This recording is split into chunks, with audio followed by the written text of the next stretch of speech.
డీలిమిటేషన్ను మరో 25 ఏళ్లు వాయిదా వేయాలి. దక్షిణాది రాష్ట్రాలకు అన్యాయం చేయొద్దు అంటూ నినదించాయి విపక్ష పార్టీలు. చెన్నైలో డీలిమిటేషన్పై జాయింట్ యాక్షన్ కమిటీ సమావేశమైంది. డీలిమిటేషన్పై జేఏసీ తీర్మానాన్ని ఆమోదించింది. మరో 25 ఏళ్ల పాటు నియోజకవర్గాల పునర్విభజన వాయిదా వేయాలని తీర్మానం చేసింది. జనాభా నియంత్రణ కోసం చేసిన రాజ్యాంగ సవరణల లక్ష్యం ఇంకా నెరవేరలేదని, నియోజకవర్గాల పునర్విభజనను వాయిదా వేయాలని తీర్మానం చేసింది. నెక్స్ట్ మీటింగ్ హైదరాబాద్లో నిర్వహించాలని డిసైడ్ అయింది జేఏసీ.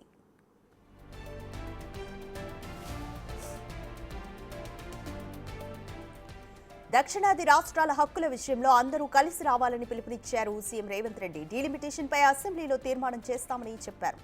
ప్రజలను భాగస్వామ్యం చేసేందుకు భారీ బహిరంగ సభను నిర్వహిస్తామన్నారు. With the meeting that had happened today, sir? Definitely, this is one of the best initiated by Mr. M.K. Stalin. This is one of the good moment for South Indians. So definitely we will take up this issue up to Delhi level. You are also requested to have the second meeting back in Hyderabad, sir. Yes, Our yes. CM has also agreed to it. What is the response to it? Yes. We are going to organize a closed door meeting as well public meeting. So this is the public issue. We wanted to create an awareness in the public. ఉంటుంది. హైదరాబాద్ వెళ్ళిన తర్వాత అందరితో మాట్లాడి సభ గురించి నిర్ణయిస్తాము. హైదరాబాద్లో బహిరంగ సభ కూడా ఉంటుంది. సమావేశమే కాదు, బహిరంగ సభ కూడా ఉంటుంది. ఈ సమస్యను పరిష్కరించే వరకు అన్ని రాష్ట్రాలను కలుపుకొని ముందుకు వెళ్తాం. డీలిమిటేషన్ గురించి మీటింగ్ కు బీజేపీ సప్లై ఇది ఒక డ్రామా అంటే మరి వాళ్ళు కమెంట్ చేస్తున్నారు సార్. దాడి గురించి మీకు ఒక ఒపీనియన్ ఏమి? డెఫినెట్గా బీజేపీ ఆ విధంగానే మాట్లాడుతుంది. ఎందుకంటే దక్షిణాది రాష్ట్రాల యొక్క హక్కులను కాలరాయాలనుకున్నప్పుడు బీజేపీ వాళ్ళు అబద్ధం చెప్తారు. బీజేపీ వాళ్ళు అబద్ధాలు చెప్పి దక్షిణాది రాష్ట్రాలను మోసం చేస్తున్నారు కాబట్టి పోరాటము. ఎందుకు ఇప్పటి వరకు ఏ విధి విధానాలతో పార్లమెంటు పునర్విభజన చేస్తారో చెప్పడం లేదు. ఎందుకు పార్లమెంట్లో చర్చ చేయడం లేదు, ఎందుకు ఆల్ పార్టీ మీటింగ్ పిలవడం లేదు అంటే they have their own Eden agenda. BJP wants to they wanted to deprive southern rights. So we are fighting for a cause. Why can't BJP is not saying anything? What are the TOR terms of reference? Why they have not disclosed terms of reference? So they have their own hidden agenda. That is why we don't want to allow BJP to do such things. Like they have done midnight demonetization and GST and 370 article. They have introduced in the morning, they have passed in the evening. So we have our own apprehension. So this is not a political party issue. This is a southern people's issue. So we wanted to represent a people's issue. So we will get traction with the people.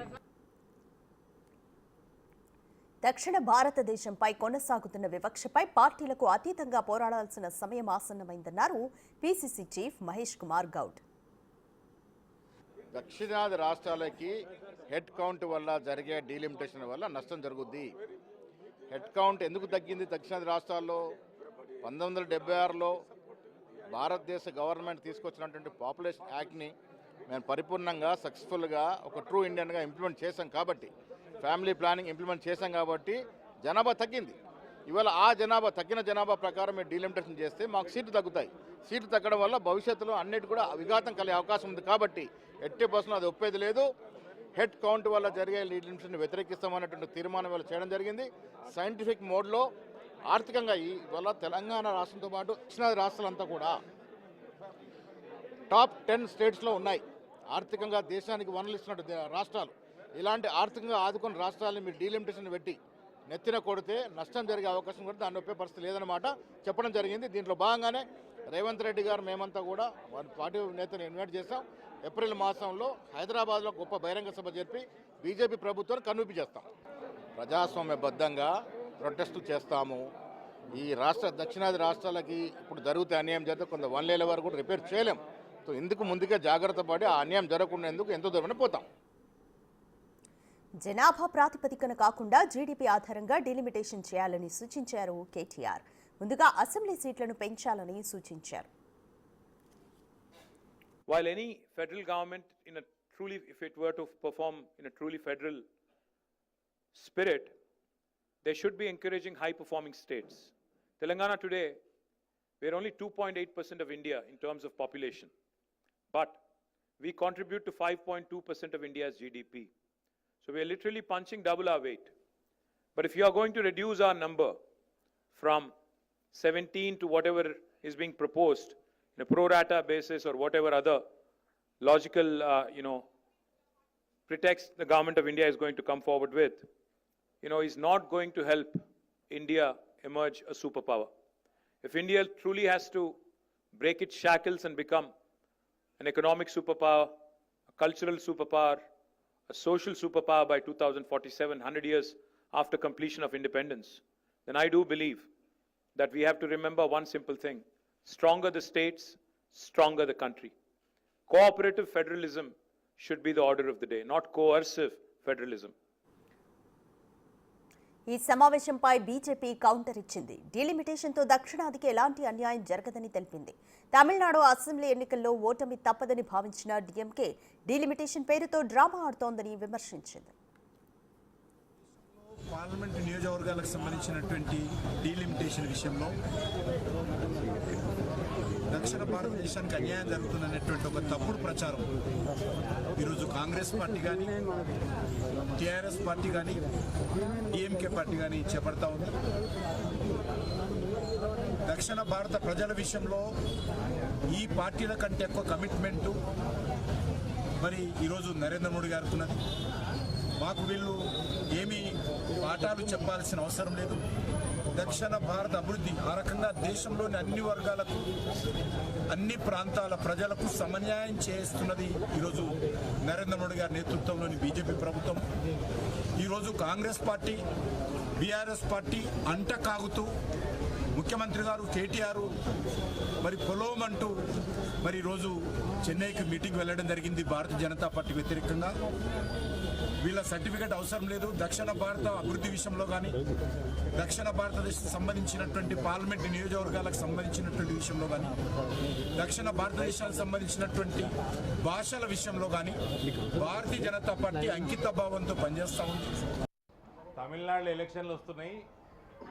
DMK ఓడిపోయే పరిస్థితి ఏర్పాటైంది అక్కడ. ఈ DMK లాంటి పార్టీల్ని ఎవడైతే సనాతన ధర్మం మీద కమెంట్ చేసిండో ఇట్లాంటి పార్టీని నేలకేసి తొక్కి మళ్ళీ లేవకుండా చేయాలి. ఎందుకంటే ఏది ఇష్యూ చేయాలన్నా దేశాన్ని విభజిస్తాము, దాంట్లో ఏం వాస్తవాలు ఉండేయండి. అబద్ధాలు చెప్పుకొని తమిళనాడు ప్రజల్ని మభ్యపెట్టి దాన్ని దేశంని విభజన కాడికి తీసుకొస్తూ ఉంటారు ఈ దుర్మార్గులు.